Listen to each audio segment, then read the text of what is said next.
friends, family, people that we've worked with. And so I wanted to thank all of my colleagues here on council for supporting this resolution and acknowledging, because October is Breast Cancer Awareness Month. And public service announcement, if you haven't had your annual mammogram, please go get one. Every life is precious. Thank you. Thank you for your comments. Any other comments? If not, Ms. Moon. Mary, thank you so much. I had mentioned it to last week, so I want to thank you for doing that. I've been through cancer, lost a sister with cancer, and I have a lot of girlfriends that has breast cancer, and I feel like it's just coming out of nowhere. So I think it should also not just be for 40 and over, it should be for any women that have had children at any age. But hopefully we can work on that. But I tell you, if you know someone driving to a place where they're present, Thank you. No further comments. Ms. Springowski. I would move for passage, please. Mr. Demakia. Support. Please vote. All right, here's item C. The resolution is passed unanimously.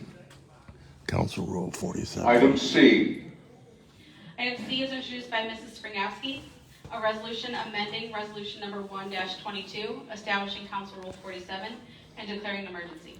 Take away. Ms. Springowski. Yes, I would move for suspension of the rules, please. Mr. Demakia. Support. Please vote. Ms. Kempton? Thank you. The rule is suspended with one dissenting vote from Mr. Carrion. Any discussion? Mr. Nutt. Thank you, sir, through the chair. The concern I have about this, I think, was mentioned earlier. The definition, as you read it, number 2, make any utterance, gesture, and display or which outrages the sensibilities of the group is actually where I have an issue. I'm not exactly clear on what the sensibilities would be, or the group, frankly. Does the group mean just simply council? Does it mean the audience? I'm assuming it means both. But if it does mean the group, then that would mean that this rule would change depending on the composition of the room that day. So I don't support the language that's in there because I just don't think it is clear enough. I think we need to work on that and figure out, so it doesn't change from meeting to meeting for that. And in addition to that, number B, I do have a few issues with it being a misdemeanor of the 4th degree, but then also going to a misdemeanor of the 1st degree, which is 6 months, I believe, and up to 6 months in jail. Yeah, that's a little heavy, but those are my comments for that. Thank you. Thank you. Mr. Carrion. Yes, thank you. Through the chair, some of my comments do mirror those of my colleague here, Mr. Nutt. I do believe as you look at these council rules, first, my opinion, I do believe that all the rules that we have here in this body, they need to be re-examined. I think there's a lot of vagueness and a lot of open holes in so many different areas. And what I see is an area that I believe we are being, we react to certain things that happen, and we come back and try to modify a specific section of the council rules. I think it probably would behoove this body to look at every rule that we have and have a comprehensive review. Hopefully for the next council that comes in 2024, that they can have a little bit more definition and understanding. I believe that the council meetings are public. The folks that are attending our meetings, they have every right to voice their opinion. Many times they're not going to be pleased with the decisions of this body or the administration, and that's fine with me. That's democracy. So I do believe that that folks can come and they can vet their position and state it. I think we've had in the past, in my 30+ years being here, when somebody does get out of hand to the point that they become an absolute threat, they are usually removed from this floor, from the chambers. So I don't agree with this. I think we are censoring and having a lot of restrictions that I just think it takes away from the whole process of us being a democracy, and that we can have an open dialogue whether we like it or not. I expect when I sit on this side, to get attacked, to get questioned, to be challenged, repeatedly, over and over and over. And many times I will hear things that I probably don't want to hear, but it's my job. That's the oath that I took to represent my constituents, the city, the people. And we can never shut their voices down. We cannot. If somebody acts out of line, there is a process for that. But for gestures or some of the issues that were listed here, I just think we're actually taking this way, way too far. Yeah. Thank you. Mr. Thornsberry. Yes, thank you, Mr. President. Through the chair to possibly the law director, my understanding is the language of this is copied word for word from the ORC. So this is already the law in the state of Ohio. Whether we pass this rule or we don't pass this rule, this law is in effect in the state of Ohio. Is that understanding correct? Mr. Riley. Can you hear me? To Councilman Thornsberry and all council, I think the point is absolutely well taken. If I were asked to give a comment about it, I would echo those sentiments. This is the law as it stands, and frankly, it is never been found to be unconstitutional or written in a way that would otherwise not allow it to be enforced. Many laws are open-ended in terms of what their interpretation may be, and it's the decision of court cases that otherwise make it clear what constitutes a disturbance, what constitutes violating someone's sensibilities. Those are all a matter of case law. You don't have to adopt this rule to make this the law. If someone disturbs this meeting in a way that would be violative of this particular section of the Ohio Revised Code, they are nonetheless subject to being charged. So I would just offer, the thought that Josh expressed, really kind of taking the words out of my mouth and participating in someone like asking me what my opinion was. It's already the law of the land. It's clear enough because case law has made those which might otherwise be subject to interpretation clear through case law decision. If someone comes in here and does something that violates this particular code section, council certainly could make a report to the police department. They would then determine whether or not the law has been violated, and that person would be prosecuted. Now, getting to the point that Councilman Carrion raised, of course, in the hands of our president, if they're president of your council here, if in fact someone is in need of being removed because they're conducting themselves in a way which otherwise would be disruptive of the meeting, he certainly could ask and instruct that to happen. And if in fact there was non-compliance, I imagine he could take it a step further and call for the police department. So that's part of his job. But in terms of whether or not this would apply, whether it's made a council rule or not, it certainly applies. It's the law of the land. Thank you, Mr. Thank you, Mr. Riley. Yeah, thank you for that clarification. And I think this has been in the news a lot recently because of some of the events that have happened at some school board meetings.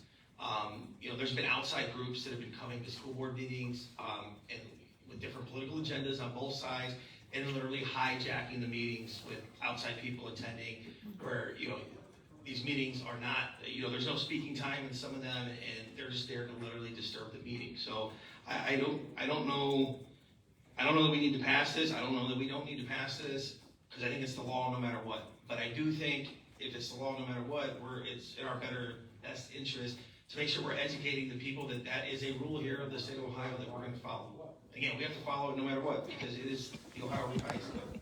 So this is no different than when something comes up in the auditor's office, a new law changes down in Columbus, we sometimes have to change our local laws to match what's down there. I remember Treasurer Soto doing this. We've had to do this with the income taxes recently, as they change the thresholds of when you have to pay quarterly versus not pay quarterly. When stuff happens down in Columbus, sometimes we have to change our things to match what's happening down there. So that's what I see this as. I definitely don't want to change any language, because it's literally copied word for word from the ORC. That's where I would feel like we're getting lost in the weeds here. Those are just my thoughts on it. Thank you. Thank you. Ms. Carter. Yes, through the floor, through the chair. I just want to make sure that I understand that this is currently the law. Whether we do something with it or not, there is still a recourse for these type of things happening, acts on the floor, on this floor and in the audience as well, right? That there is a recourse for these kind of acts with council and with the public. Mr. Riley? The law is pretty straightforward, in answer to, or in reaction to the comment made by Councilman Nutt. Whether someone here in this body understands these terms as they may be applied to a particular fact pattern. Let's say someone in the audience stands up and makes a profane gesture, let's say that. Then that could be reported. Whether or not someone would see that to be a violation of the statute or not would be anyone's opinion, but that could be reported to the police department. They would then take action to investigate, and as a result of their investigation, make a determination as to whether probable cause exists to charge that person. That's how the process works. Once the LPD makes a determination of probable cause, it comes to my office for prosecution, but that's generally speaking how it happens. I think the real question here is what happens if these things, it's one thing for a report to be made that acts like this occurred to the LPD, and then a day or two later they conduct an investigation, and then a week later maybe a charge gets issued. I think the question really being asked tonight is what do we do in the heat of the moment? What happens right now? I think that's really the heart of the difficulty here. It's not so much whether the law is clear. It's clear enough. Not so matter of question if someone should be charged. If they've committed a violation of the statute, they should be charged. They will be, and they'll be prosecuted. The question is, how do you maintain order here if someone believes that this conduct is being committed? So I defer to your president, really, as to how you would manage the meeting if that were to occur. Thank you. Ms. Fragowski? Yes, it's unfortunate that we've had to make the public aware of this, because until this was put on the agenda, nobody had any idea that this existed under the Ohio Revised Code. We have had several meetings where police reports have had to be filed, and there have had to have been investigations based on the actions of some people. And that is very unfortunate that it has come down to that. It is unfortunate that people don't feel safe when they're here because of the actions of some people. So, with this being part of the Ohio Revised Code and being mentioned in our council rules, it gives people the expectation of how they are supposed to behave at a meeting.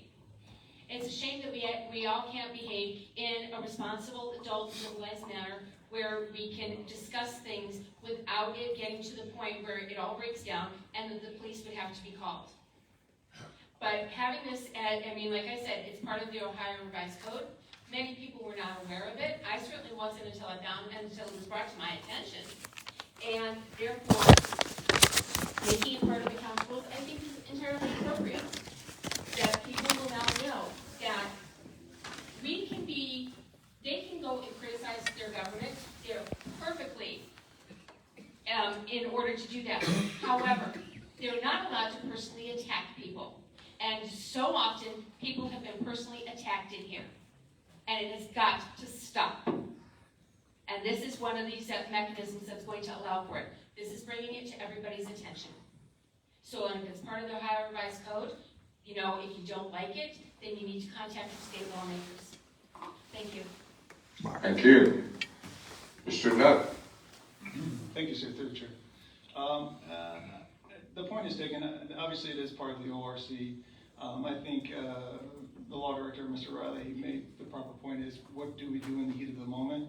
Obviously, as we are already governed by this, but I do believe it's open to quite the interpretation by the council president. I would say that maybe we should pass this, we should adopt it, but I think we should, as Councilman Carrion said, I think we should come back, review, and actually state a process so it's not so open to such large interpretation by whoever happens to be running the meeting at that point in time. And I think that's something that we should do. We should come back and review that, but I think for now, I think we should adopt it, in my opinion. Thank you. Thank you.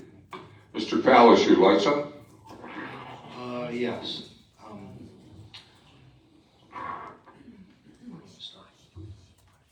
So I think for the public to really understand the rules of city council, I think it would be very incumbent for us to pass this as a city rule. Because if someone comes to council, they've never been here before, they're not gonna drill down on Ohio Revised Code and really understand this particular part of the law. So it's a little more easily and readily identifiable. And I think that we can do a better job as city council, as the administration and the public, to conduct our affairs a little bit better. This legislation is really not to muzzle anybody's voice at all. It's imperative. It's imperative that you get a 360 degree view of any issue on city business. It's imperative. We had a lot of good discussions at our committee meeting earlier. So it's not, but we have to do it in proper decorum. And a lot of times the daggone newspapers in Cleveland, they come out and they see the shenanigans that are going on here, the misbehavior, and we need to just conduct ourselves a little bit better. And so I think these roles to be incorporated on city council would be a good reminder. I mean, as my wife always tells me, we're not perfect. There's not a perfect person in the world, right?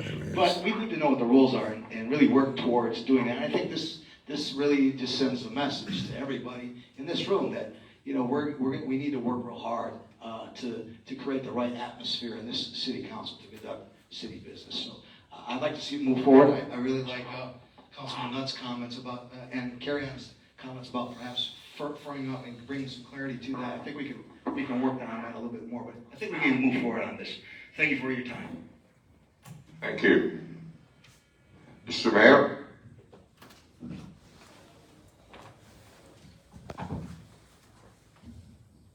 So I just want to give some thoughts here. And first of all, this law just passed in April, so it hasn't been tested in the courts yet. And I think there are some words in this particular statute that are somewhat concerning. And I would like to see the courts, because I don't care what the legislature does, sometimes they pass knee-jerk laws that sometimes don't make sense. Like they want to pass a law that says that no city can pass an ordinance that interferes with short-term rentals. We would think that would be terrible, because it takes away your power. So I just think we need to be cautious and say, well, that's the law that's on the books, and if we think that somebody acts outrageously, we can certainly have them charged because you didn't like it that somebody gave you the finger, or somebody thumbed their nose at you, or somebody stuck out their tongue at you, or gave you a little, whatever the Italian sign is. And that's the trouble. So we've got a law in the books, and as Pat says, if you want to charge somebody, you have to go and establish there's probable cause. Well, Of a crime. Joel does a pretty good job of running our meetings, I believe. And if he thinks that somebody's out of line, he can simply say, you have to leave.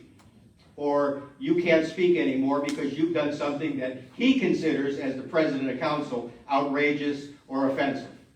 So, this particular statute, in some of the words that are in this statute, concern me. Let's say that Joel decided that he didn't like what I was saying right now and he cut off my microphone. Right. Did he just disturb a meeting because he cut off my microphone? Well, maybe I thought that he disturbed the meeting because he cut off my microphone. Yes. But I don't think so. I mean, he's the boss as far as this meeting is concerned, and he gets to run it the way he thinks is appropriate. But is Joel going to interpret this statute in a way that we don't like it? So let's wait, get it through the courts. It's on the books now. Why do we have to put it into a council rule that at some point we may have to rescind? And I thought council rules were to basically control the conduct of council, Right. not the conduct of the public. So Exactly. I'm just saying, Yeah. I'm just asking that you put a pause. Just put a pause on it, and as Pat said, it is the law. So it's going to apply whether we like it or not until a court, and then somebody's going to get charged with it, and they're going to go through the courts, and the courts are going to say whether it's constitutional or not, or whether the section that the person is charged under. So that's just my thoughts. Thank you, Mr. Mayor. Yeah. I think we've had a pretty good discussion on this ordinance. And I learned a long time ago when I started 16 years ago as president of council, I was given a lot of good advice, was that council is the one who's going to be talking. I guess there had been previous council presidents that they like to dominate the conversation. I have tried to limit myself as much as possible, letting council decide, because I only get the vote to break a tie. And in 16 years, I have voted 4 times. That's it. As it says, they're council rules. It's up to council here to make up the rules. Most recently, we had an amendment, I believe it was Council 42. We had a legislation there on that. In 16 years, I've only had to physically ask somebody to be evicted from the public. They used to have a police officer in here at the beginning, and after about 2 months, not even 2 months, I think the first month, it was Officer Palmer. I saw him and I asked him, how's coming at the meeting? He says, you don't need me. You got control of the council. Well, it's not my control. I think council themselves have to control themselves. I would have to agree with the mayor that this is ORC. It's already the law.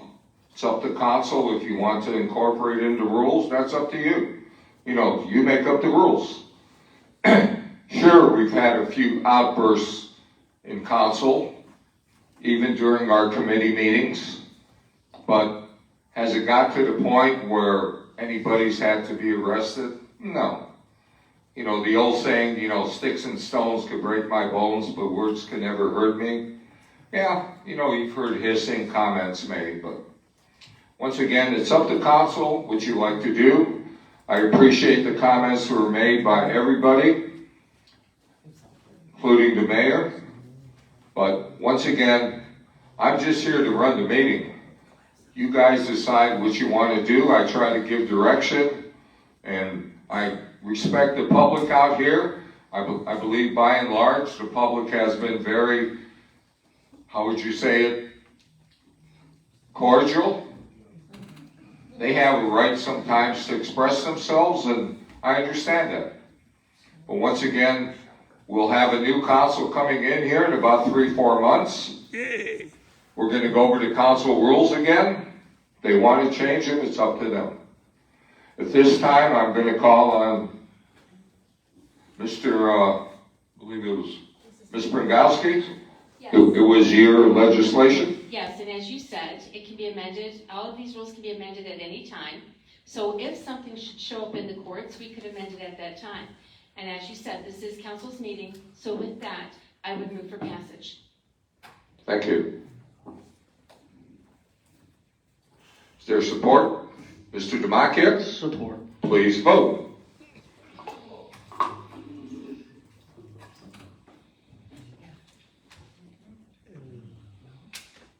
The resolution is passed with 4 dissenting votes.